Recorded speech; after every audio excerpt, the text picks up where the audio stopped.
I was born and raised in North Dakota.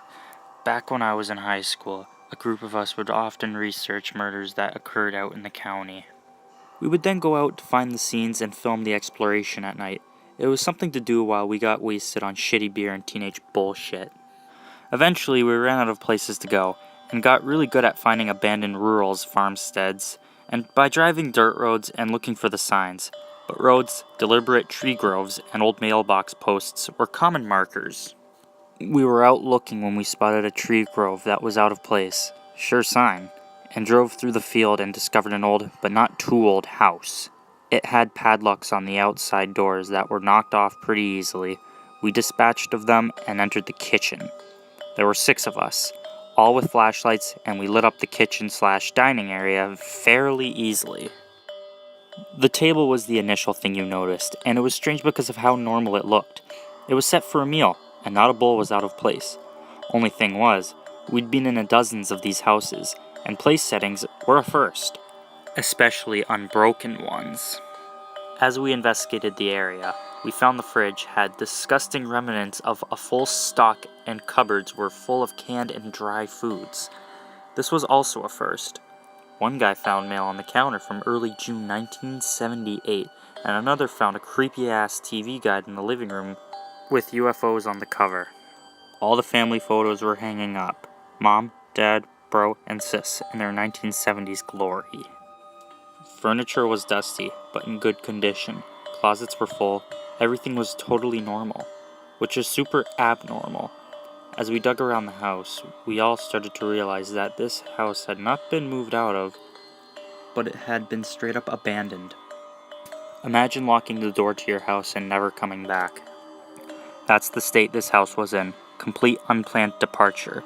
We went upstairs and split into 3 pairs to check out the 3 rooms. Ours was the closest, and obviously it was the younger boy's room.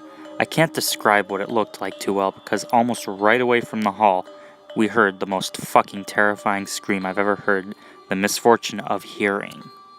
We went running into the hallway and were all yelling questions at each other at the same time. After a few really long seconds, the 2 screamers caught their breath and said, "You have to go in and see." Walking down the hall and through the doorway, I prayed I wouldn't act like a little pussy in front of my friends. I shouldn't have been so concerned about it because the others were as scared as I was.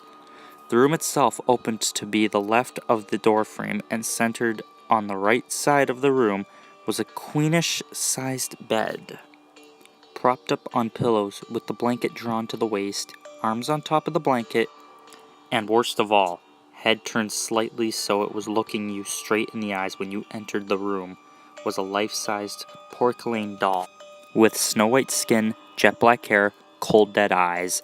The dead eyes lit up with our flashlights, like she was waiting for us. If the head hadn't been turned, I could excuse it, but it was turned, ready for when we walked in, ready for about 20 years. Hasty fucking exits were made down the stairs and into the car. It was during the ride we started to get even more creeped out when we realized that even though the house had been abandoned, someone had taken the time to set up that goddamn doll. Not packing food, clothes, or family photos, setting up the doll was one of the last things done in this house. We researched their names, but got nothing. No tragic car accident, no grisly massacre, no extended family. Just a tacky time capsule in the middle of nowhere.